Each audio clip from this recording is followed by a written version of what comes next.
Well, a first year PhD student advised by Yasha Venture. Today I'm going to talk about these three words and the interplay between these three words, which I've been doing or thinking for past few months. And this is the work done with all these amazing people. So thanks to them. Okay. Just to give the overview of my talk would be focused mostly on like transfer learning, multitask learning, and meta learning sort of problems. My experiments are grounded in reinforcement learning settings, but I'll use or try to use the terminology so that everyone who is not even familiar with reinforcement learning would actually be able to understand it. And the first section of the talk is going to talk about something I call parametric generalization, which I say a new way of evaluating generalization in transfer learning, multitask learning, or meta learning problems. Then I'm going to talk about a couple of methods through which you can learn inductive biases, which helps you transfer or generalize better. And then I'm going to talk about some ongoing work, which kind of provides a unified theory for all these three first works.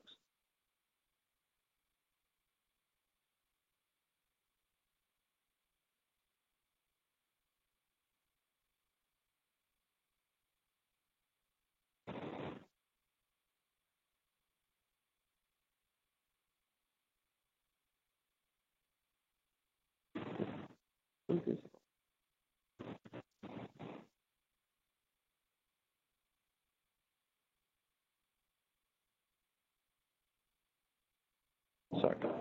So the biggest challenge right now in reinforcement learning, or more specifically artificial intelligence, is to devise methods which can generalize. We have been able to obtain impressive results on one problems or single problems, even surpassing human results, but the key lies in how can we train an agent or how can we train a model to solve many problems at the same time. So in the sense that we are able to train specialists, that is the models which can train one single problem, but how to train generalists, that is which can actually solve multiple problems at the same point. So in order to solve this problem, or in order to even start thinking about this problem, there comes the issue, how do you actually know that agent is actually using its past experiences? Or how do you actually know the agent is actually enhancing its knowledge over the course of like online learning or the course of continual learning? Because there could be many issues going on that as if you keep on training the agent on new and new tasks, it has forgotten the knowledge about past tasks, or it sees a particular task in the future which it has not seen and it has to learn it. So how do you know that actually the agent is actually learning and it's not just memorizing, so that it can generalize the knowledge and be able to generalize to further new tasks? So most of the problems that we deal with in these kind of settings, the researcher or the grad student already have access to the factors of variation. So what I'm talking about. So this is a picture from a recent data set from our lab called BabyEye, a platform called BabyEye, in which the agent is trained to train many problems. Like the agent has to navigate to a particular goal, the agent has to use a key to reach the goal, the agent has to sidestep an object, and the key which is beneath the object, and then go to the goal, and stuff like that. So it faces a series of tasks, and the goal of the agent or the goal of the researcher is to find a learning algorithm which can actually solve all these problems. Not only solve all these problems, design a learning algorithm which would actually make it easier for new problems which the agent doesn't know yet, to make it easier for learn those problems. So in the sense, on the problems which you are dealing with, the task distribution is diverse, the task distribution is drawing, and the task distribution is compositional. That is, it's composed of fewer more subtasks. By the way, anyone can stop me in between. I don't really want to go through my slides. So if you think something is not clear, please feel free to stop me, or something which you think which I'm saying is maybe not right. So in most of the problems, like we actually do simulation. So we have access to the simulator, and that simulator has access to, like, you have some factors of variation which are responsible for the data generating distribution behind those particular simulator or an experiment. So for example, in this particular experiment, given the objects and given the relationship between these objects, and given the field of view of the agent, and given the structure of the room, you can actually generate a wide distribution of tasks. So in the sense, these are the factors of variation which are responsible for generating any task or sampling any task. So it's important to note that literally all these problems, we have access to these factors of variation. So can we use these factors of variation? Can we use this knowledge in order to actually test how well or how robust our learning algorithms are, or how well or how adaptive these actually are? So right now, one single way to evaluate a learning algorithm or learning an agent is, let's say you are given a distribution of tasks, you sample particular environment, and you have like many episodes in that particular environment, and you evaluate this particular quantity, which says that basically maximize the expected reward. So in the sense, let's say you have many tasks. First few tasks deals with like reach the goal, second task deals with like find the key and then reach the goal and stuff like that. So the objective becomes to maximize the return. And this is what people really use for evaluating the agents. But briefly, according to me, this objective doesn't really tell you anything about the learning behavior. It's possible that a learning algorithm can actually generalize or can perform very well across one factor of variation, but may not perform well across another factor of variation. And that particular mismatch or misbalance won't be actually reflected in this particular objective. So can we do something smarter? Can we do something which lets you how well our agents are actually generalizing, so that can we probe the behavior somehow which lets us know something more specific or more intuitive about their behavior? And I think the answer is yes. So this is sort of a variation. Let's see what we have. We know that if I'm an agent and if I'm a particular environment, I have access to the factors of variation. So why not just use those factors of variation to actually evaluate generalization? What do I mean by that?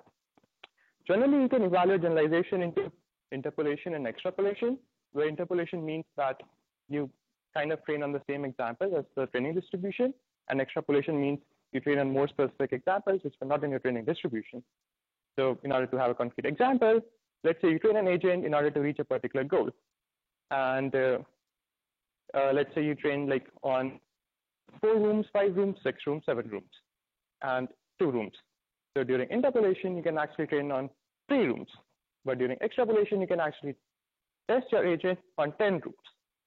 So can we use the same concept and evaluate the agents across different factors of variation? That is, you have these different factors of variation. You have number of rooms, you have size of the agent, you have number of objects, you have relationship between the objects, which are underlying factors. So one way of evaluating generalization would be actually to do interpolation as well as extrapolation along a particular factor. So you would imagine a 2D matrix in which one dimension would be your orthogonal factors of variation, other dimension would be your interpolation as well as extrapolation. And basically using this particular matrix, you can construct test examples and evaluate generalization for each particular box. So what you're going to do is, if you have n factors of variation, you're going to keep n minus 1 factors of variation constant, and you're going to vary the nth factor of variation along its axis, basically do interpolation, as well as extrapolation. You're going to construct a test distribution. Similarly, if you have n samples or n factors of variation, and you take some particular quantile sample for interpolation and extrapolation, it's going to give you a matrix containing n cross k numbers, and that matrix is actually going to tell you how well or how bad the agent is actually performing. So does it tell us anything more as compared to evaluating a single scalar? I think it does. So it's possible that one particular agent can actually do really well across one factor of variation. That is, you can train an agent to navigate an n number of rooms. But as long as it adds more objects, it may be possible that the agent doesn't know how to do its job. So that discrepancy is not really covered in a scalar quantity. So there's one more intuitive thing. Since we already know that these are the factors of variation and these are the factors which we care about. So we could also hope for learning inductive biases, which could help the agent to become equivariant or invariant along a particular axis. So from this lens, the definition of inductive bias becomes really intuitive. So in general, everything is really an inductive bias, that you can actually find many single inductive biases. Smoothness, relation structure, compositionality, every single thing acts literally as an inductive bias. But what are the inductive biases which are really useful? Now, the proposal is the inductive bias, which helps the agent to become invariant or equivariant along a particular factor of variation, are the ones which are really useful. And what does it really mean? Let's say again, you have n factors of variation, you develop an inductive bias, which lets you invariant or equivariant for one particular factor. Now, you have original set of original environments, you have an inductive bias, you incorporate that inductive bias. So what it lets you do is, it lets you marginalize over the factor of variation which your agent is invariant over or equivariant over, and it gives you a reduced set of environments in which you can actually learn. So it constrains the search space in a very effective way using the prior knowledge which agent has already developed in the form of inductive bias. Now the question again is how to learn the inductive bias. Remember, I've not really said anything about learning the inductive bias yet. I'm saying what are the useful inductive biases? And one easy answer is just the biases which helps you generalize over a particular factor of variation. Any doubts?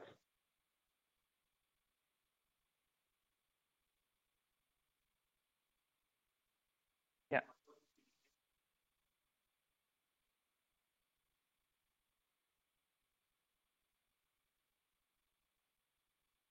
So that's the second order generalization you can talk about. Right now, I was just assuming that imagine you're training each of these axes individually. I'll get to your point later in the slides.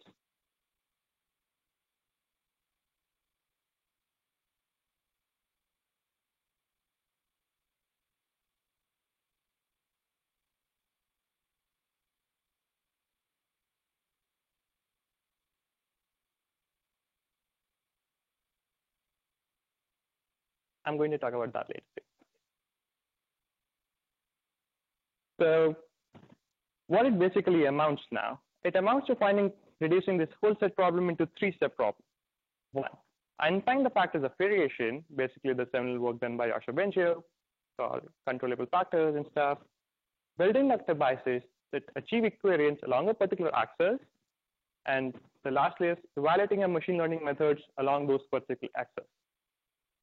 Remember, right now in machine learning, or specifically reinforcement learning, multitask learning, continual learning, the only way to evaluate is to measure a scalar quantity on a fixed set of distribution, or a fixed set of tasks. There's even the notion of test distribution, like there are many, many papers who don't really report the notion of test distribution in these sort of problems, which is surprising. Here's the difference between, like some people sometimes ask me, like, what's the difference between transfer learning, meta learning, and multitask learning? So let's just quantify that. Imagine you have a training distribution which is comprised of environment A, environment B, environment C, or some set of environments. You train a learner. If you're training a learner to evaluate on the environment from the same distribution, it means you're sort of doing multitask learning. But if you're producing a hypothesis, or if you're learning inductive bias, which helps you generalize not over the same set of distribution, but potentially infinite stream future tasks, you're actually developing inductive biases, which help you generalize not only for that task, but potentially many, many tasks. Now, it's true that since you don't really know what the future tasks are going to be, you don't really know which inductive bias is going to be useful or not. So that's why the importance of seeing many training examples during your testing, so that you can find features or you can learn the structure which is equivariant or invariant.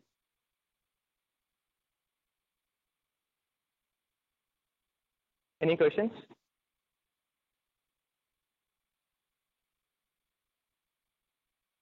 Just to recap, I began the talk with saying there are three words: inductive biases, invariance, and generalization, and parametric generalization.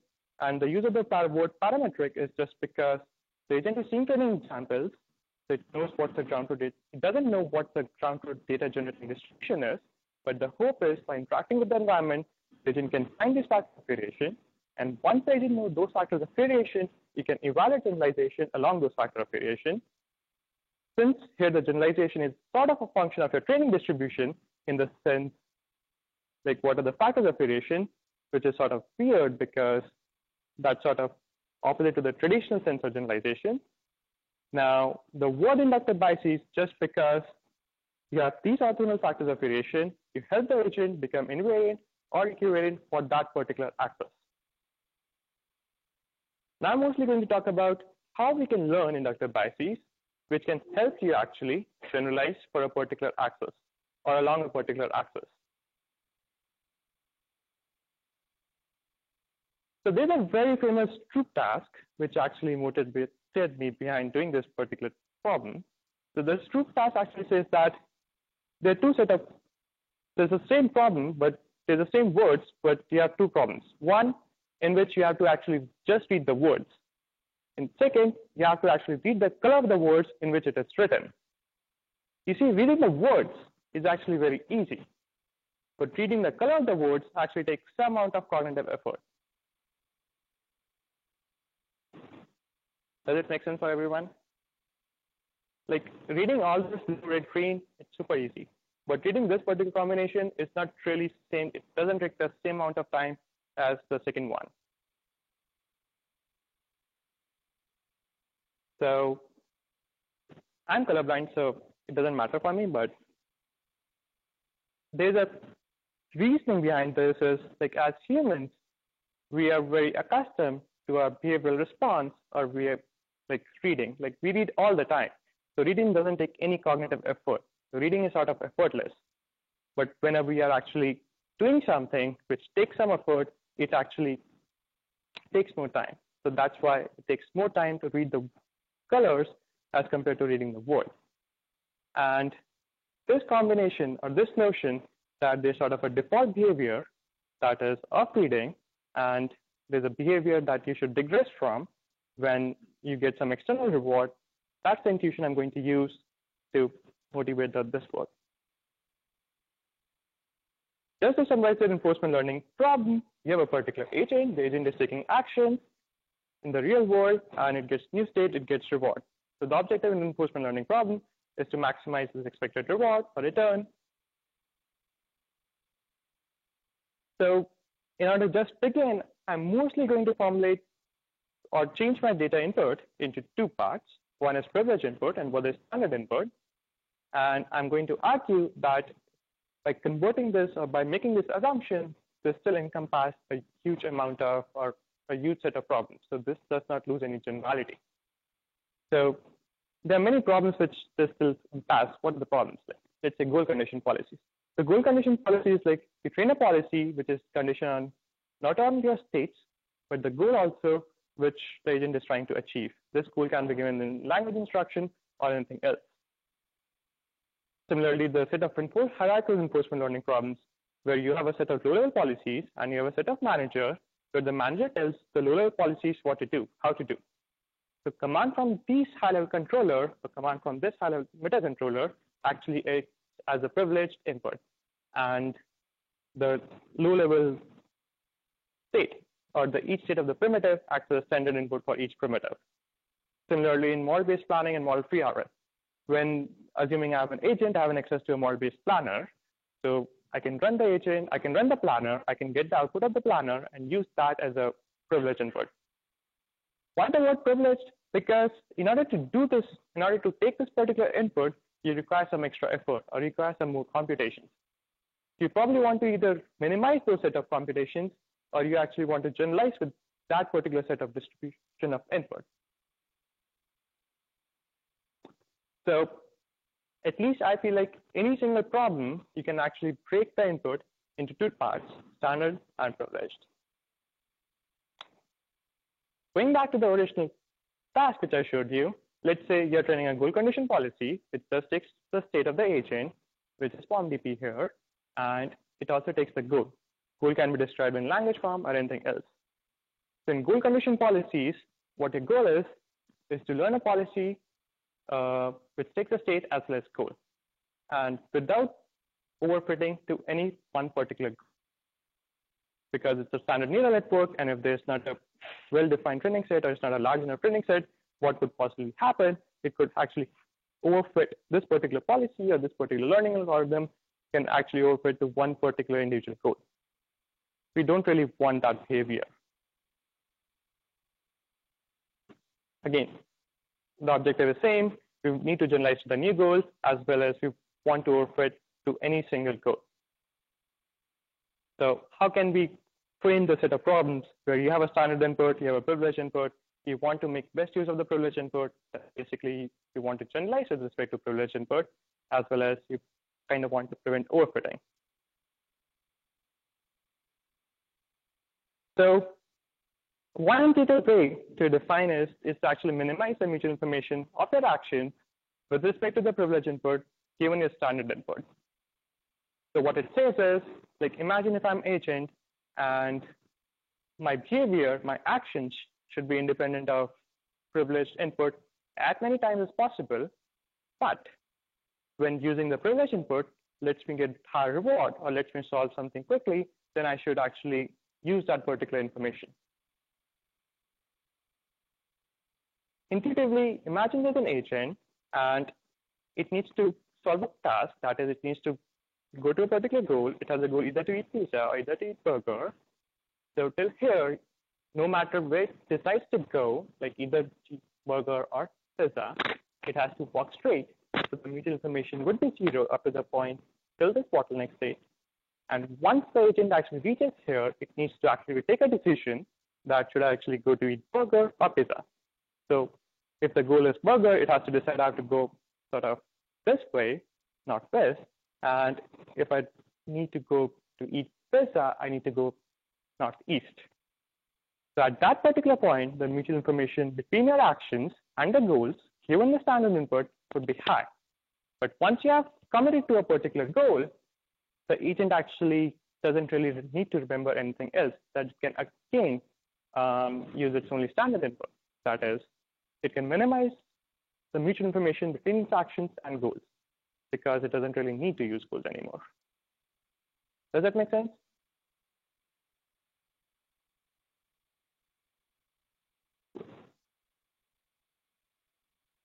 So one of the ways in order to achieve this kind of generalization in machine learning is using the framework developed by information bottleneck. What information bottleneck does is you have a Markov chain, like you have input representation, it learns a bottleneck representation Z about the input, which can be used to learn about a particular output distribution Y. So the goal is to minimize the mutual information between the input as well as the bottleneck representation and maximize the mutual information between the Z's and as well as the outputs.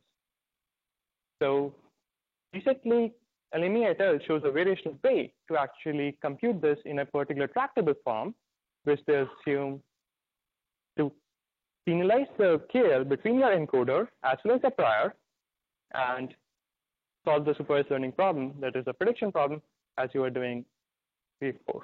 It just basically amounts to adding this particular KL term. So what it intuitively does is, it says, you have a set of input features, it encodes the input, then it compresses it. Compresses, that is, an inputs which you don't really need for better generalization. And the features, the way it decides which features to avoid is by using the features which are actually used for output. So it puts all the pressure upon using what should be your output should be. So this sort of form of information dropout has actually been useful, or actually has been shown useful for generalization in many machine learning problems. I'm going to make use of similar intuition to actually get better generalization for my reinforcement learning problems. So for me, X would be my privilege input, D would again be my standard, like D would be a bottleneck representation, Y would be action distribution, and for me, since I have also X as standard input, so it would be a conditional variant of variational information bottleneck.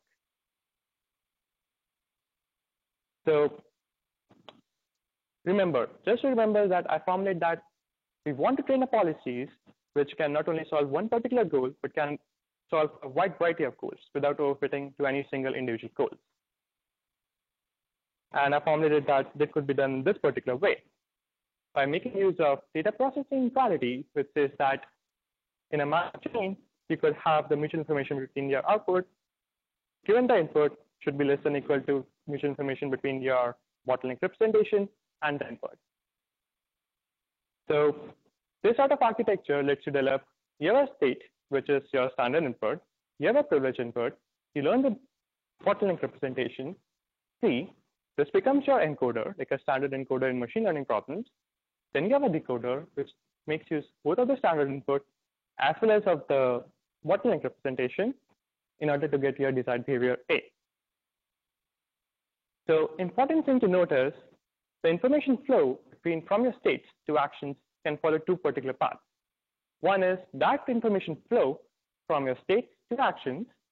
Other is the first you encode the representation, or you encode the information between your standard input and privileged input into a bottleneck representation C, and then it transmits the information about C. Make sense? Any questions, doubts, things which I'm not clear on? I have a question. A simple example. Imagine there's an agent, again, it has to decide whether to eat pizza or burger, and close to our goals. So sampling from the goals, the probability of goals here is high, at the burger and pizza is high. So right in the middle, the agent needs to commit to a particular goal, and when it has committed to a particular goal, then it can just follow its default behavior. That is, this part acts my encoding, and when it has learned what the encoding is, at this particular position, the agent has to decide where to go. That would end up taking some amount of bits or some amount of information about the goal and storing that information into the latent representation Z. Otherwise, which would be prior. So at that particular point step, the KL between the encoding and the prior should be high, just because the latent code contains information about your goal, but at all other states, you can restrain your latent code to actually be close to the prior. So it tells you two things. One, as I said before, there are two ways of transmitting information. One is you marginalize out the latent variable C over possible goals, and second is you use the goal information.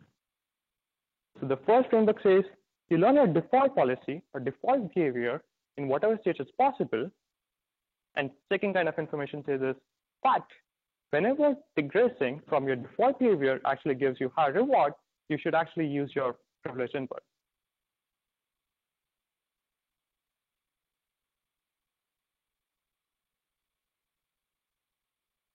So there's an interesting inspiration from cognitive science and the literature. Cognitive science says that there are two modes of decision making. One is like automatic responses, that whenever we are doing something, sometimes we don't really require any thinking. And one is like perpetual thinking, or controlled action selection. That is, whenever you have to do something, you actually need to think properly in order to decide what to do. A more concrete example of this task. Remember, in this particular task, reading was easy. Reading the words was very easy, but reading the color of the words was difficult. And that's just because by default, reading is your default behavior, because you read all the time. So that's why it becomes easy. But in order to do some sort of a deliberation, you're required to really think about what the color of the word is, or what the color in which the word is written.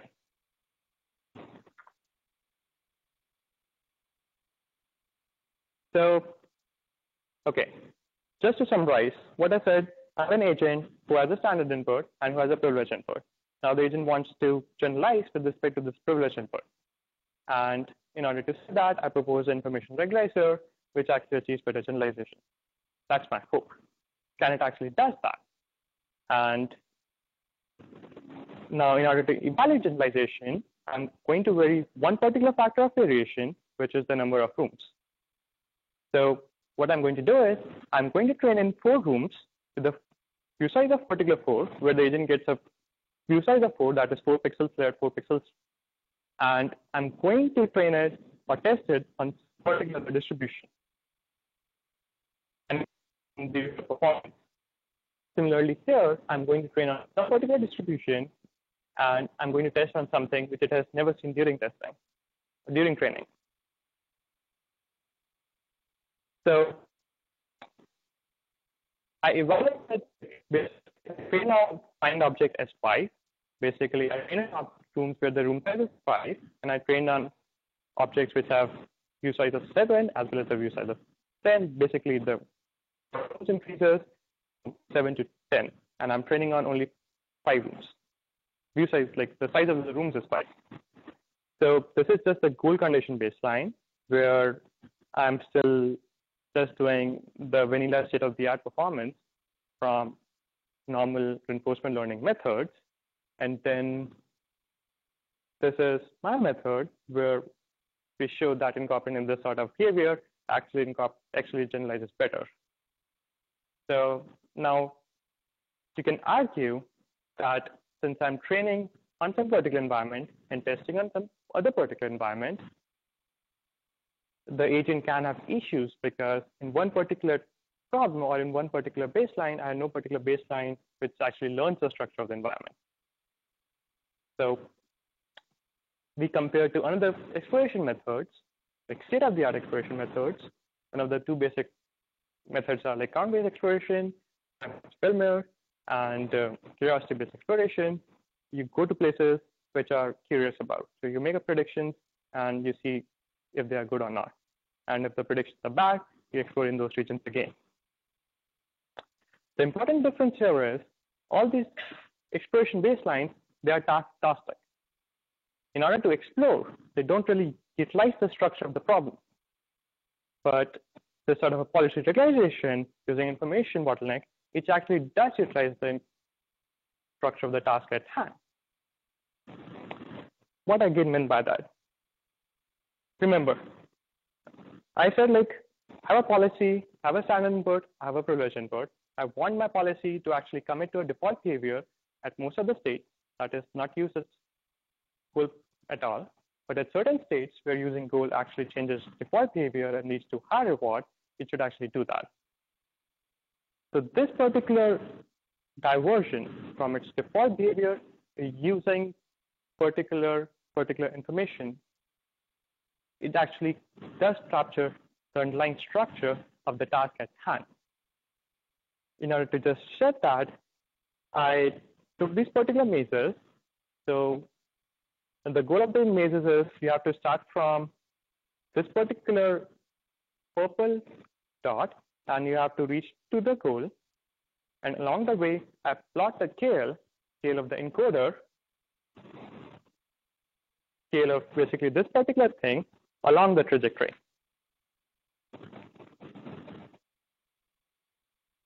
So as you can see, near all the potential subgoals or near the junctions, the agents end up requiring the goal information, which is sort of obvious or which is sort of clear because near the junctions, because of the branch factor, agent doesn't really know where to go. But while you're walking in the corridors, the only action is you can either keep walking straight or you already have committed to a behavior. So you can't just change back. You need to either go straight or go back. So the states where the diversion from your default behavior happens, I call these state decision states because agent is changing from its default behavior, which was task agnostic, to something which requires thinking really about its goal. That is what it needs to do in order to achieve its goal. So the agent is actively taking a decision.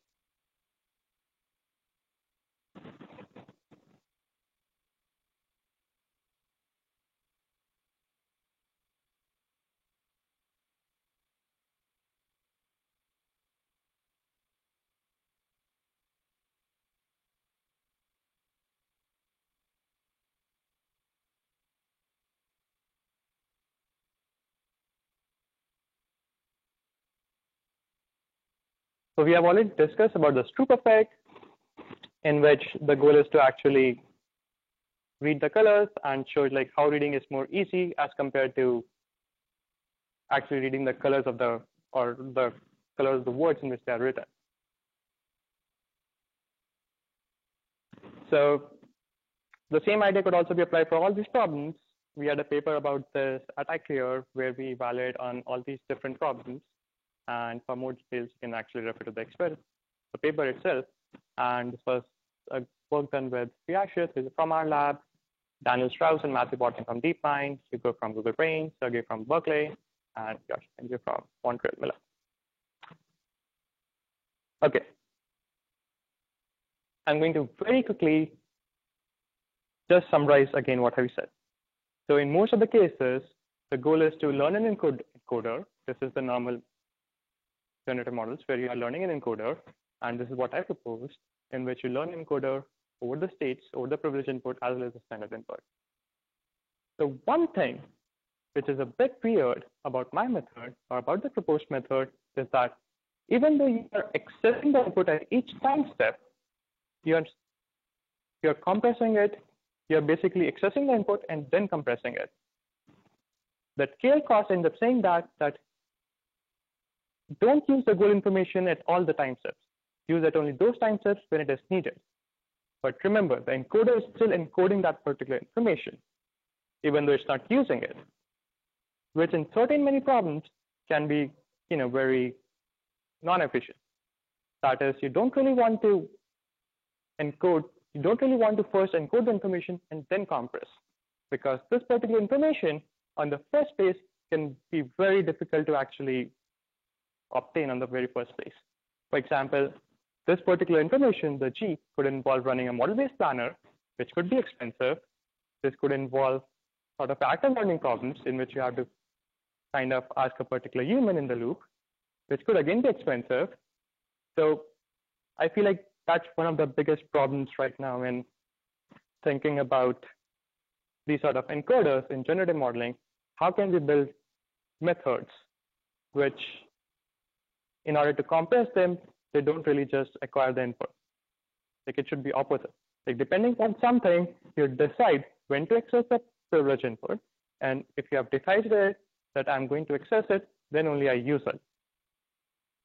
So intuitively, if there exists a method ABC, the right way to do things would be, if I'm an agent, I'm navigating the particular maze world, I decide, okay, I'm at a junction point and I don't really know what to do. So I'm going to ask for help, and then I'm going to, like, based on my current state, I'm going to conditionally access the privileged input, and then with respect to that particular input, I'm going to compress it. Not encoding the input at all time steps and then only compressing it. Does that make sense? Like, majority in every single work which has been done in literature, in generative modeling, what you're supposed to do is you encode the input first and then you compress it. But what about the input, the external input can be expensive to obtain? Or what about the scenarios in which this particular encoder can itself fail to generalize? Then you're kind of losing things in two ways. One, the encoder is not generalizing, which is bad. Second, you're even using some kind of an external expensive computation and you're just throwing it away. Can we do something better? So intuitively, what one can do is, this is your standard input, this is your input. Intuitive way of addressing this particular problem would be, based upon your standard input, you decide whether to actually fetch or whether to actually get the privileged input or not, and only get it if you actually require it. So you sort of do like conditional computations in order to access it. Since I'm running out of time, I'm just going to motivate this problem, that this is a big problem, that we should be thinking of conditional computations. That is, how can we change from this notion of static forward passes? Like we have a big neural network in which everything is deterministic, in which we know what are the things needed to compute the higher order functions, and we actually use that. But maybe that's not the right way. Maybe one way to think is, how can we modify the graph in hand? I think this is a really interesting research problem which should be studied by more people. This was again work done, and this was work done with Matthew Watnick from DeepMind, Sergey Levine, and Yasha Bencher. So in both of my scenarios, the way I motivated the problem was, if I'm an agent, I should have a sort of a deliberation power in order to decide whether should I sort of require this particular input or external input or not. But can we make a sort of a unified way in order to see when we need to access it, or should we access it or not? So I started with the saying that if you're a learner, you do learn some biases, and you do need some biases in order to generalize well. But then I talked about, okay, how we can learn biases if you're given a rich enough training distribution.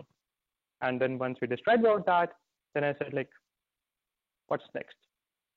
So imagine, like, as researchers, if we have to research or tackle a research problem, we just don't really are driven by the observation.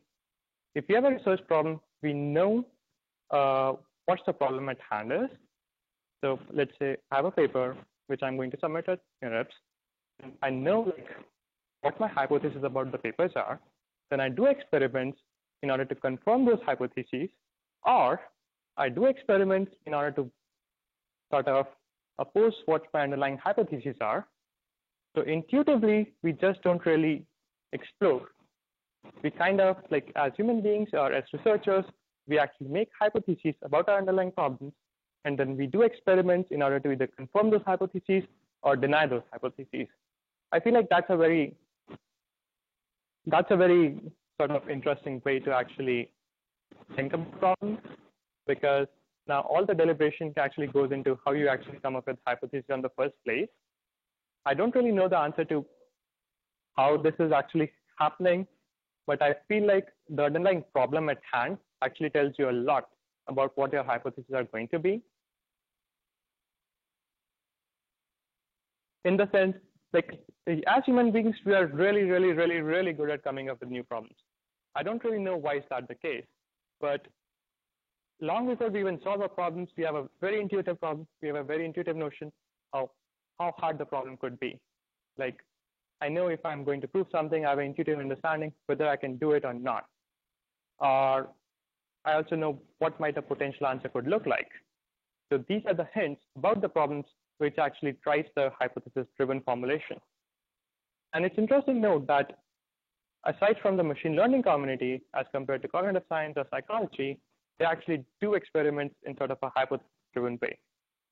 You first formulate a particular hypothesis, then you do experiments in order to validate them or sort of invalidate them. Unlike machine learning, where you really have to do experiments in order to show that you're doing best in the entire table. I don't really know why we are so good at coming up with new problems. Like, maybe one reason is, I don't think so the reason we come up with new problems is just because we are smart. I feel like it's just exactly the opposite. It's just like coming up with new problems makes us appear smart or makes us to be smart. Other thing is, if you already have a problem at hand, you're kind of restraining your search space. You know what you're supposed to look for. And I feel this is what your advisor kind of does in a PhD school. Like, it defines your problem space and says, hey, you know, this is the problem space, find the right hypothesis and find how can we address this particular problem in the first place. And it's not even the problem which matters, it's actually the approach which you take to kind of solve that problem which matters. Because the solution to that problem is something which can generalize over a novel scenario which you haven't seen yet but could see in the future. Again, this was work done with amazing collaborators, and yeah, questions.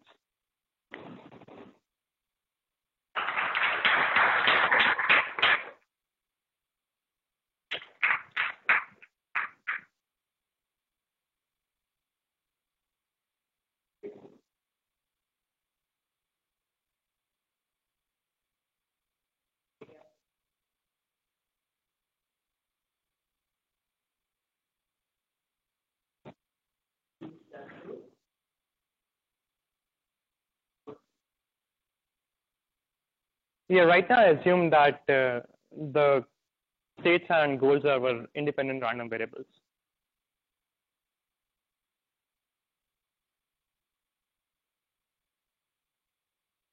Any other questions, thoughts, comments? Thank you for listening.